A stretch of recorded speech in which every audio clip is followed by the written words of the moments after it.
नमस्कार दोस्तों, मैं रोशन मिश्रा एक बार फिर से आपका एसएसएस इंस्टीट्यूट ऑफ एजुकेशन के यूट्यूब चैनल पर हार्दिक स्वागत एवं अभिनंदन करते हैं। ठीक है, तो जैसा कि आप सबको पता है, अपना एक सीरीज चल रहा था फिजिकल फीचर ऑफ इंडिया का। क्लास 9 के बच्चों के लिए इंपॉर्टेंट क्लास है। सभी क्लास 9 के बच्चे इसको बहुत ही ध्यान से देखेंगे और उनका पूरा कॉन्सेप्ट क्लियर हो जाएगा। और मैं आपको बताऊँ, एसएस के लिए जितने भी बच्चे बोर्ड एग्ज़ाम की तैयारी कर रहे हैं, जितने बच्चे अपना एकेडमिक्स क्लियर करना चाहते हैं, उनके लिए एसएस सब्जेक्ट के लिए एनसीईआरटी एनफ इज़ एनफ है। आपको एक्स्ट्रा किसी मैटर की रिक्वायरमेंट नहीं पड़ेगी, इट्स एनफ फॉर यू। और जो मैं कंटेंट दे रहा हूँ उसमें ऐड करके वो ज़्यादा ही प्रॉफिटेबल आपके लिए होगा। तो आप लोग लगातार वीडियो में बने रहें। और चलिए, समय नहीं गवाएंगे, हम आगे बढ़ते हैं। ठीक बच्चों, चलिए ठीक है, चलिए ठीक है, स्टार्ट करते हैं। बिल्कुल बिल्कुल। आज अपना जो टॉपिक है वो है पेनिनसुलर प्लेट्यू। ठीक बच्चे, हमारा जो आज का टॉपिक है वो क्या है? पेनिनसुलर प्लेट्यू है। हमने आपको बताया था फिजिकल फीचर में आपको मैंने दो फीचर आपको बता दिया है, जैसा कि नॉर्दर्न हिमालय, जिसको आप हिमालयन माउंटेन के नाम से जानते हो। दूसरा आपका क्या था बच्चे? दूसरा आपका था नॉर्दर्न प्लेन। इन दोनों के बारे में मैंने पिछले दो वीडियो में डिस्कस कर दिया है और आगे हम इस पर डिस्कस करते हैं। नेक्स्ट आपका जो टॉपिक है, इसमें पेनिनसुलर प्लेट्यू हम तीसरा टॉपिक रखे हैं।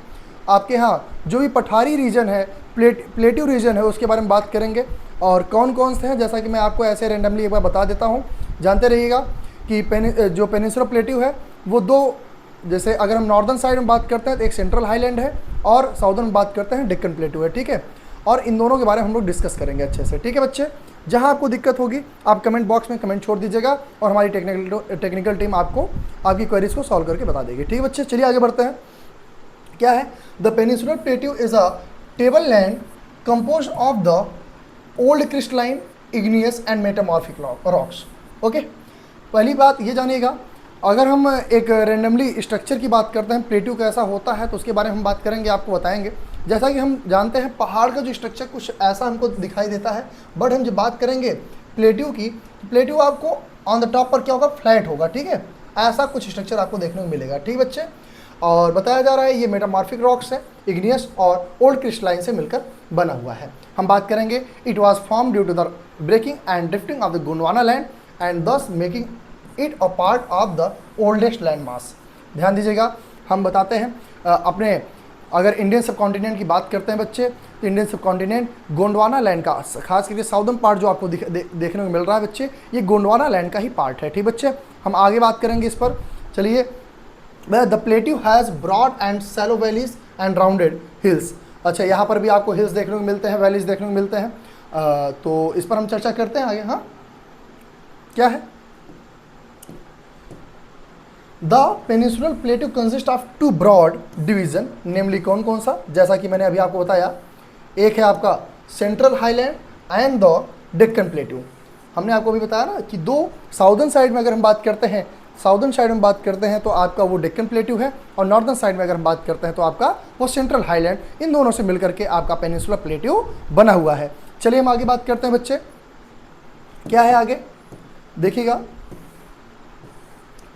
हाँ, ये आप लोकेशन देख सकते हैं, थोड़ा सा आप इसका, हाँ ये रहा, देखिए। अगर हम बात करते हैं आपका सेंट्रल हाईलैंड की बात करते हैं तो आप देख सकते हैं सेंट्रल हाईलैंड आपका छोटा नागपुर प्लेट्यू इसमें आता है। विंध्यन रेंज आप देख सकते हैं, अरावली हिल्स यहीं देखने को मिलता है। ठीक बच्चे, ये आपका लोकेशन जो है, ठीक है, हम बात करते हैं आगे, ये भी आपका लोकेशन इसी में है। ठीक बच्चे, छोटा छोटा पार्ट आपको ब्राउन कलर का दिख रहा है। हाँ, ये चीज़ हम आगे बात करेंगे। द डेक्कन प्लेट्यू की अगर हम बात करते हैं, डेक्कन प्लेट्यू भी आप देख लीजिएगा, वो क्या है? डेक्कन प्लेट्यू आप ये देखिए ट्रायंगुलर शेप में है। हाँ, ये ठीक बच्चे, चलिए हम बात करेंगे आगे। अब the part of the peninsular plateau lying on to the north of the Narmada river covering the major area of the Malwa plateau is known as the central highland. ध्यान दीजिएगा, क्या बताया जा रहा है? The part of the peninsular plateau lying to the north of the Narmada river, Narmada नदी के north side में जो लोकेटेड है एक बड़ा एरिया मालवा प्लेट्यू का, वही आपका सेंट्रल हाईलैंड बोला जाता है। अच्छा, इसमें एक चीज़ और मैं आपको दिखा दूं, इधर आप देखिएगा, ध्यान दीजिएगा।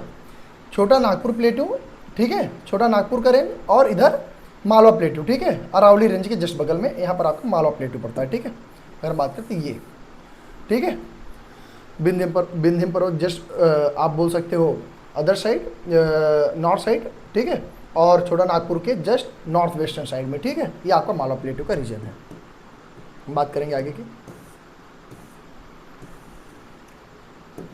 The Vindhyan range is bounded by the Satpura range on the south and the Aravali on the north west end, ठीक है, विंध्यन रेंज जो आपका है वो क्या बताया, इधर देखिएगा, फिर से हम आपको दिखा देंगे, ध्यान से देखिए इस लाइन में। विंध्यन रेंज जो है बेटा वो बाउंडेड सतपुरा रेंज आपके साउथ साइड से और अरावली जो है नॉर्थ वेस्ट साइड से ये बाउंडेड है। आप देखिएगा विंध्यन रेंज की अगर बात करते हैं, ये वाला रेंज आप देखिएगा, ये जो आपका रेंज है बेटा इधर सतपुरा रेंज है, ठीक है, और इधर अरावली हिल नॉर्थ और वेस्टर्न साइड, ठीक है, इससे ये बाउंडेड है, आप देख सकते हो, ठीक है। चलिए आगे हम बात करेंगे इसके बाद। The further westward extension gradually merge with the sandy and rocky desert of Rajasthan. उधर देखिएगा, अगर हम वेस्ट साइड की बात करते हैं, वेस्टर्न एक्सटेंशन इनका देखो, वेस्ट साइड में एक्सटेंशन जो है वो बेटा बताया जा रहा है राजस्थान के सैंडी और रॉकी डेजर्ट से घिरा हुआ है। चलिए आगे हम बात करते हैं। अच्छा, यहाँ पर नदियों की बात कर लेते हैं। The flow of the rivers draining this region namely the Chambal, Sindh, Betwa and Ken, बताया जा रहा है ये साउथ ईस्ट से नॉर्थ ईस्ट की तरफ बहती हैं, ठीक बच्चे। इनका ढलाव जो होता है साउथ वेस्ट से नॉर्थ ईस्ट की तरफ आपको इनका ढाल देखने को, स्लोप देखने को मिलता है। आगे बात करेंगे। The central highland are wider in the west but narrower in the east. ध्यान दीजिए, सेंट्रल हाईलैंड की अगर बात करते हैं, फिर से ध्यान देखिएगा, सेंट्रल हाईलैंड वाइडर किस साइड में है, आपका वेस्टर्न साइड में। वेस्टर्न एक्सटेंशन जो इनका है वो बेटा वाइड आपको देखने मिलेगा, वाइल द ईस्टर्न साइड में इनका जो कुछ ऐसा आप देख सकते हो, ठीक बेटा, ऐसा कुछ, ठीक। चलिए हम बात करेंगे आगे की। The eastward extension of this plateau are locally known as the Bundelkhand और द बघेलखंड। ध्यान दीजिएगा, फिर से सुनिएगा, ईस्टवर्ड एक्सटेंशन जो इनका है, ईस्टवर्ड एक्सटेंशन जो है मतलब इस साइड का जो एक्सटेंशन है बेटा उसको किस नाम से जानते हैं बेटा, वहाँ पर लोकली इसको बुंदेलखंड या बघेलखंड के नाम से जाना जाता है। ये भी आप दिमाग में रखिएगा। और हम आगे बढ़ते हैं इसी के साथ, ध्यान दीजिएगा क्या है इसके बाद।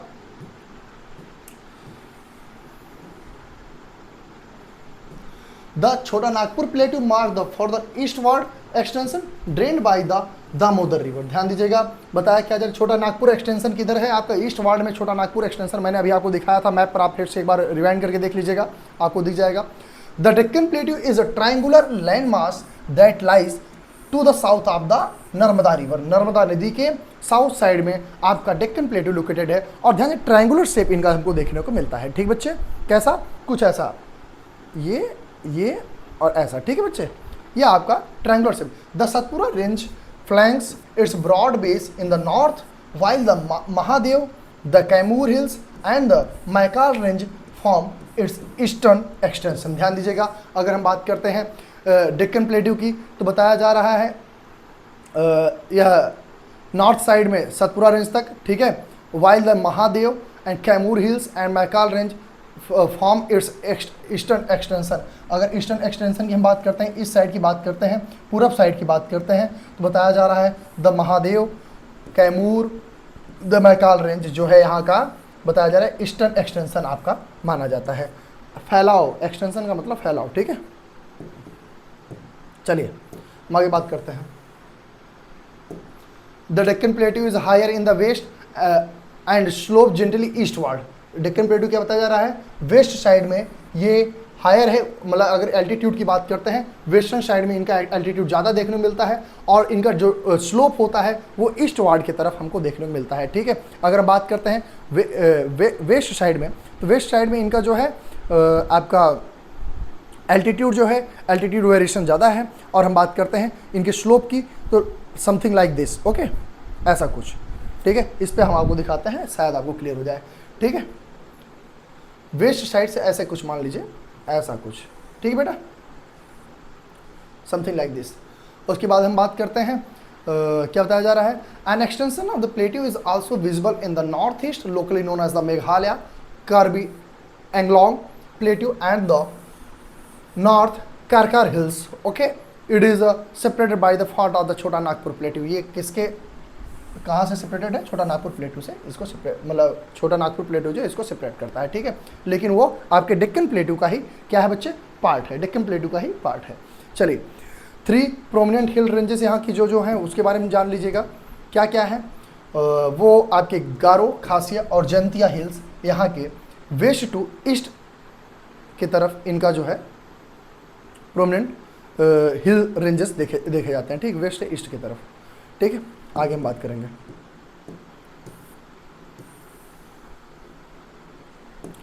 सुनिएगा, the western Ghat and the eastern Ghat mark the western and the eastern edges of the Deccan plateau. Deccan plateau की अगर बात करते हैं कुछ ऐसा आप देखिएगा, ठीक बच्चे। तो ये देखिएगा, ये आपका समथिंग ये, ठीक है, ये रेंज आपको दिखाया जा रहा है। बताया क्या जा रहा है? वेस्टर्न घाट और ईस्टर्न घाट जो है बेटा, इनका वेस्टर्न और ईस्टर्न एज माना जाता है, किनारा माना जाता है किसका? डेक्कन प्लेट्यू का। Western Ghat lies parallel to the western Ghat lies parallel to the western coast. हाँ भैया, जो वेस्टर्न घाट का रेंज है वो ये वेस्टर्न कोस्ट के पैरेलल ही माना जाता है, ठीक है। और ध्यान दीजिएगा, they are continuous and can be cross through the passes only, okay. अब देखिएगा, Thal, Bhor and Pal Ghat in the physical map पे आपको अगर देखना है तो उसको हम दिखा देते हैं आगे आपको। मैंने मैप पे इसको मैप ला रखा है।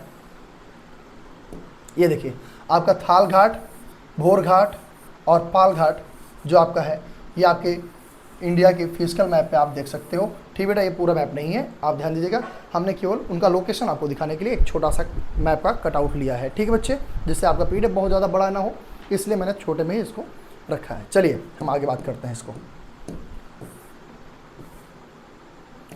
The western Ghat are higher than the eastern Ghat. अच्छा, अभी मैंने आपको बताया वेस्टर्न घाट जो होता है बेटा, इनका एल्टीट्यूड की बात करते हैं, वेरिएशन जो बात करते हैं, कुछ ऐसा आप देख सकते हैं। ये हायर होता है, ठीक है, ऊंचाई इनकी ज़्यादा होती है।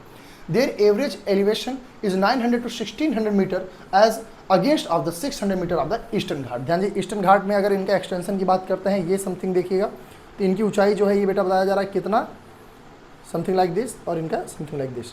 ये लगभग 600 बताया जा रहा है, 600 मीटर आपको देखने मिल सकता है। ये आपको 900 से 1600 मीटर आपको देखने को मिल सकता है, ठीक बच्चे।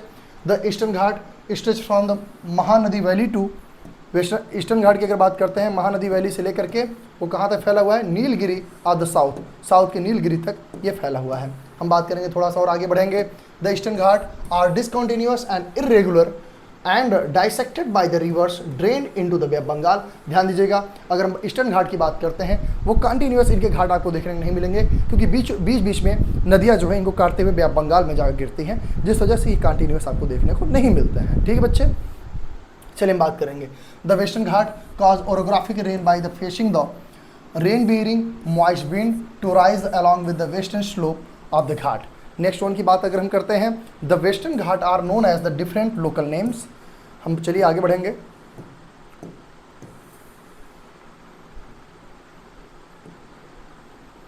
ध्यान दीजिएगा, बजाय the height of the western Ghat की अगर बात करते हैं तो वह इंक्रीज होती है बेटे नॉर्थ से साउथ की तरफ बढ़ते समय। मतलब अगर आप इधर से इधर बढ़ोगे तो बताया जा रहा है इधर तो कम आपको इनकी ऊंचाई देखने को मिलेगी, वाइल अगर हम बात करते हैं साउथ एक्सटेंशन की, तो वेस्टर्न घाट का साउथ एक्सटेंशन का जो एल्टीट्यूड होता है वो आपको हायर देखने को मिलता है, ठीक बच्चे।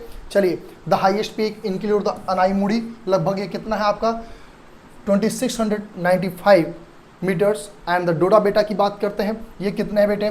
वो है 2637 मीटर्स। और महेंद्रगिरी की बात करते हैं, वो कितने हैं? लगभग आपके 1500, जिनको 1501 मीटर के रूप में आप देख सकते हैं। It's the highest peak of the eastern Ghat की हम बात कर लेते हैं। और हम आगे बात करेंगे, चलिए हम आगे बात करते हैं।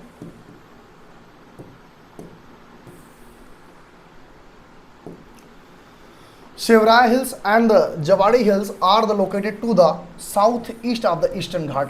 ध्यान दीजिएगा, जो आपका ये सेवराय और जवाड़ी हिल है, ये बताया जा रहा है ईस्टर्न घाट के साउथ ईस्ट लोकेशन में लोकेटेड है, ठीक है बेटा। और बात करेंगे इसके बाद हम लोग और भी कुछ चीज़ें हैं जो कि हमको अपने हिल स्टेशन को अलग अलग, ये देखिए, locate the famous hill station Udagamandalam, popularly known as the Ooty and the Kodaikanal, इस नाम से दोनों को जानते हैं। इनको जानते रहिएगा। इनको लोकेट करना है तो चलिए देखते हैं है कि नहीं। हाँ है, तो ये देखिए ओडिया कोडाई कैनाल को आप देख सकते हैं, ये आपका लोकेशन इनका है। ठीक है, आप देख लीजिए बच्चे। चलिए जिनको स्क्रीनशॉट लेना है स्क्रीनशॉट ले लिए होंगे। चलिए हम आगे बढ़ते हैं। कुछ और इनके फीचर्स हैं। One of the distinct feature of the peninsular plateau is a black soil known as the Deccan Trap. This is a volcanic origin, hence the rocks are igneous. Okay, actually these rocks have denuded over times and are responsible for the formation of the black soil.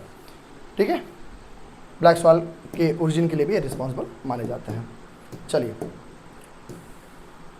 The Aravali hills lies on the western and the north western margin of the peninsular plateau. ठीक है, अरावली हिल की अगर बात करते हैं तो western और north western margin जो पेनिनसुलर प्लेट्यू का है वहाँ आपको देखने मिलता है। These are highly eroded hills and are found to broken hills. They extend from Gujarat to Delhi in the south waste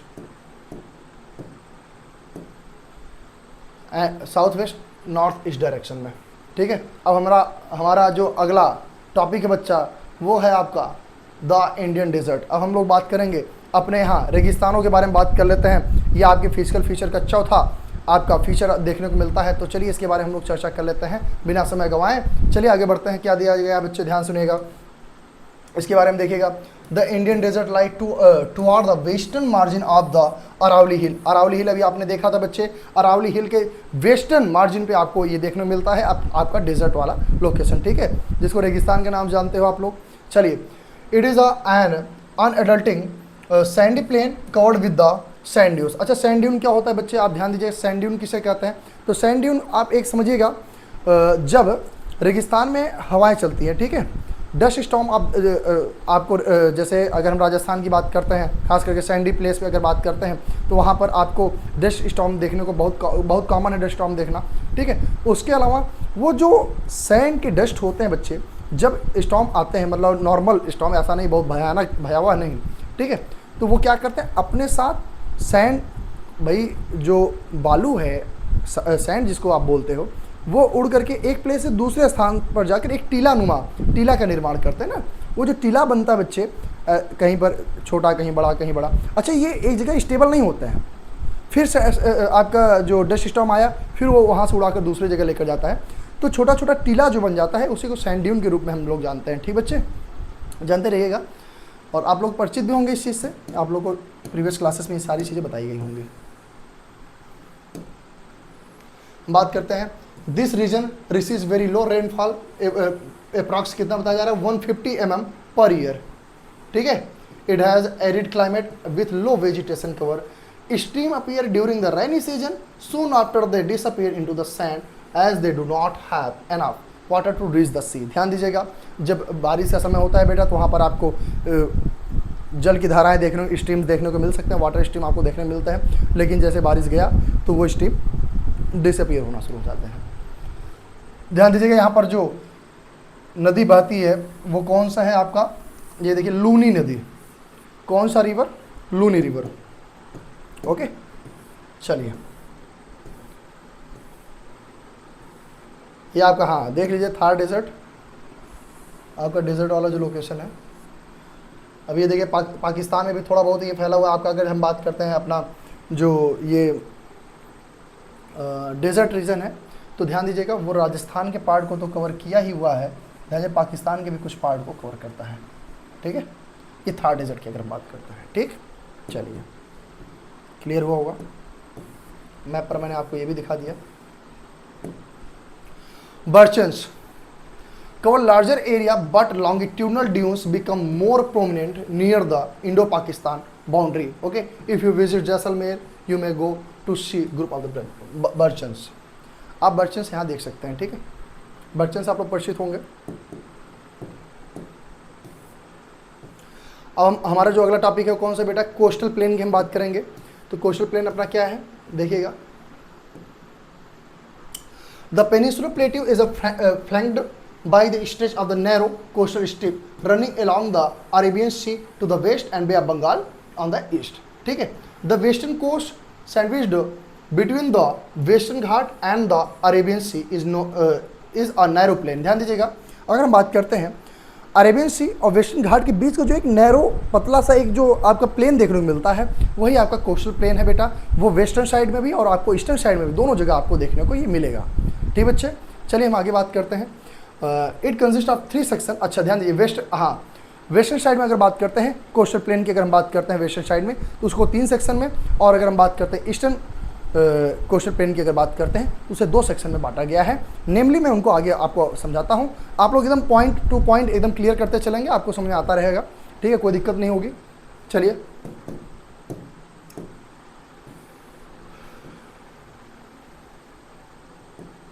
चलिए the northern part of the coast is called the Konkan और मुंबई गोवा कोस्ट। ओके, अगर हम बात करते हैं नॉर्दर्न पार्ट की बात करते हैं, ये मान लीजिए जैसे ये स्ट्रेच्ड है, तो नॉर्दर्न पार्ट जो है मुंबई गोवा का, उसे कोंकण पोर्ट भी बोल सकते हैं, कोंकण कोस्ट भी बोलते हैं। ठीक है, द सेंट्रल जो बीच में है बेटा, बीच में उसको क्या बोलते हैं, कन्नड़ प्लेन, और जो एकदम साउदर्न में है उसे मालाबार कोस्ट भी बोलते हैं। ध्यान दीजिए, तीनों इनका एक्सटेंशन है।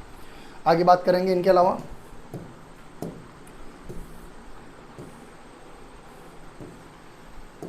हम बात करेंगे जो प्लेन्स आपको मतलब ईस्टर्न घाट और बे बंगाल के बीच में देखने को मिलते हैं कोस्टल प्लेन, उसके बारे में चर्चा करते हैं। तो बताया जा रहा है बहुत ही वाइड है। ठीक है, इनका लेवल अलग है। ठीक है, अलग मतलब ये वाइड लेवल पे है। ठीक है, काफ़ी चौड़े हैं।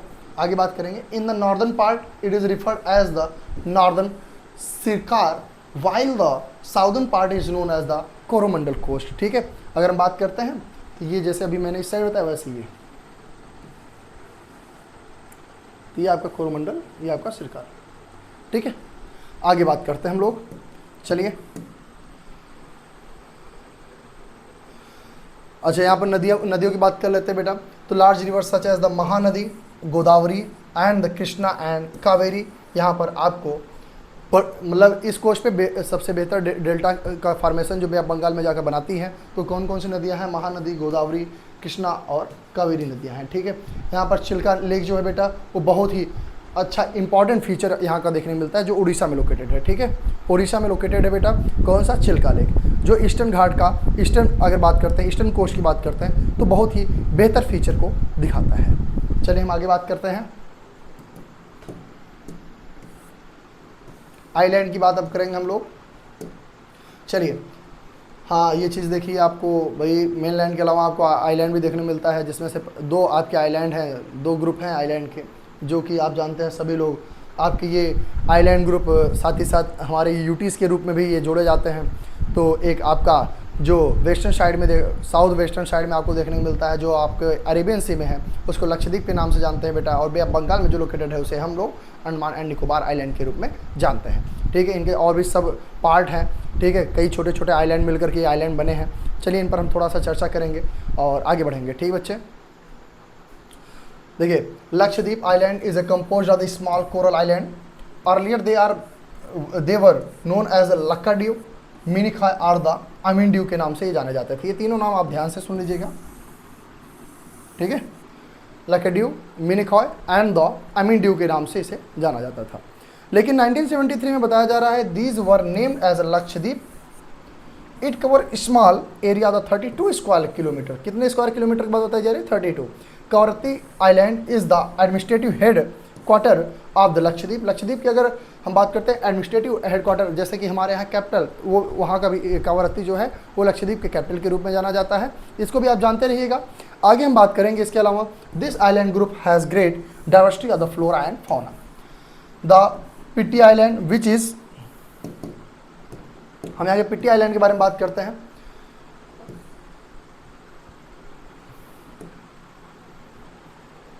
ध्यान, पिट्टी आइलैंड की अगर हम बात करते हैं ये अनइनहेबिटेटेड है। उसके अलावा बताया जा रहा है ये बर्ड सेंचुरी के रूप में जाना जाता है। ठीक है, उसके अलावा now you can see elongated chain of the island located in the bay of Bengal extended from the north to south. ध्यान, ये नॉर्थ से साउथ की तरफ भैया ऐसा कुछ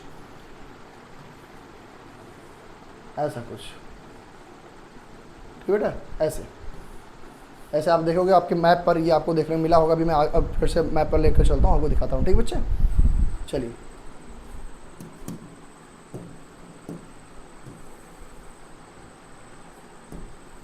क्या है, these are Andaman and Nicobar island, they are bigger in the size and more numerous and scatter. ध्यान दीजिएगा, अगर हम लक्षद्वीप के कंपेयर में बात करते हैं तो ये इनका साइज थोड़ा बड़ा है और कई सारे आइलैंड मिल करके इसका फॉर्मेशन किया है, छोटे छोटे आइलैंड मिलकर, और सभी यहाँ पर इनहेबिटेटेड नहीं है। ध्यान दीजिएगा, बहुत कम ही है जो जहाँ पर इनहेबिटेड हो सकता है।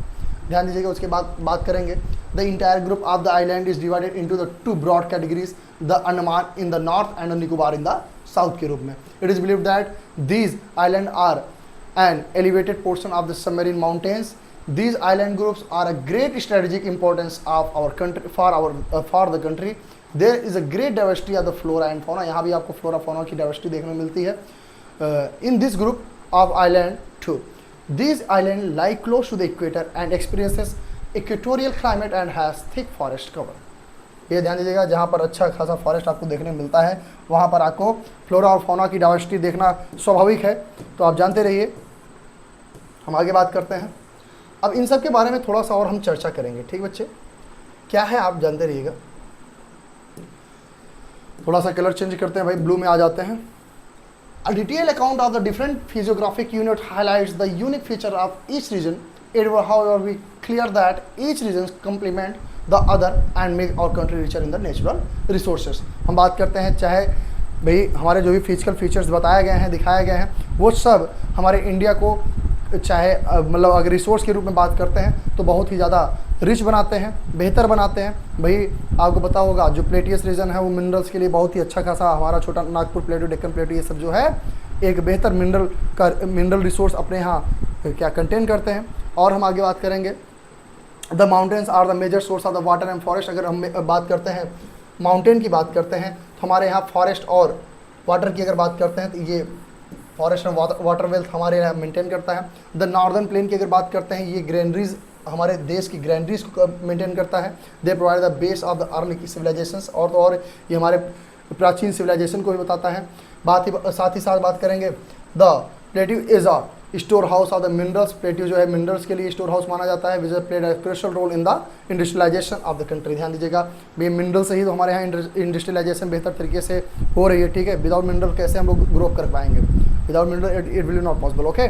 सो इट्स मैंडेटरी। चलिए, the coastal region and the island group provide site for the fishing and the port activities. ध्यान दीजिए, फिशिंग और पोर्ट एक्टिविटी की अगर बात करते हैं तो आइलैंड जो हमारा कोस्टल रीजन है वो हमको देता है।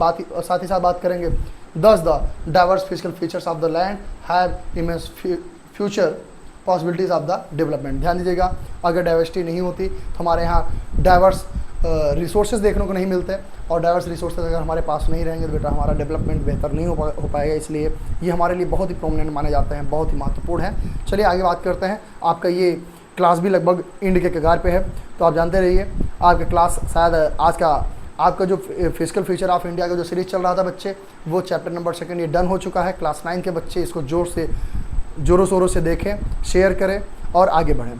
साथ ही साथ हम आपको एक चीज़ और बताएंगे, जैसे आजकल के बच्चे जो है,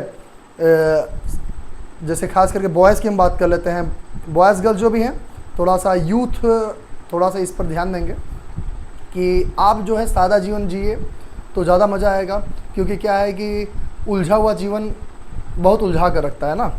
तो हमारा तो एक ही सलाह है आप लोगों के लिए कि आप बेहतर लाइफ जिए और बेहतर कार्य करें। क्या है कि अभी आप समझिए, जैसे मान लीजिए आजकल के बच्चे अभी इस समय क्या है कि ये आपका किशोरावस्था का एज है, ठीक है, एडोलसेंस का एज है, और इस टाइम पे आप ये चीज़ नहीं समझ पाते हैं कि आपको कौन सा डिसीजन लेना चाहिए। और ये एज जो होता है ना, लोगों का मानना है कि ये तूफ़ानी एज माना जाता है। इस एज में हमको अपने आप को मतलब सही निर्णय कैसे लेना है, ये खुद, जैसे हमारे जो बड़े हैं, हमारे जो अग्रज हैं, हमको जो सजेस्ट करें उसको हमको मानना चाहिए, उसको समझना चाहिए, क्योंकि वो लोग देखिए उनका एक्सपीरियंस आपको बताता है, ठीक है। और मान लीजिए अगर अभी आप कहीं लड़ाई झगड़ा कर लिया, आप मेरी बात समझिएगा, आपको लगता है कि हाँ आजकल थोड़ा सा ग्लैमर दिखाना अपना ज़्यादा सही है, तो इट्स नॉट फेयर। बिकॉज क्या है कि अभी मान लो आप कहीं लड़ाई कर ही लिए, तो क्या ये पॉसिबल है कि आप फ्री हो करके मार्केट में घूम पाओ या जा पाओ? ये चीज़ पॉसिबल नहीं है ना। तो इन सब से आप दूर रहें, व्यवस्थित रहें, सुरक्षित रहें, मस्त रहें और आगे बढ़ें। इन सब को छोड़िए और आगे बढ़ने का प्रयास करिए, क्योंकि हम लोग भी काफ़ी चीज़ फेस करके आए हैं और आप लोग भी काफ़ी चीज़ फेस कर रहे होंगे। इस लाइफ को थोड़ा सा स्पॉइल ना होने दें, आगे बढ़ें, ठीक है। जीवन में बहुत ही मौज है, तो मौज ही मौज करें साथ ही साथ, लेकिन हाँ किसी से उलझिए मत। और ठीक है, मिलता है, ठीक है। वीडियो को अगर आपको पसंद आए तो लाइक शेयर सब्सक्राइब करना बिल्कुल ना भूलें, एकदम दबा कर लाइक करिए, दबा कर शेयर करिए लोगों। हाँ, तो मिलते हैं। जय श्री राम, धन्यवाद, थैंक यू।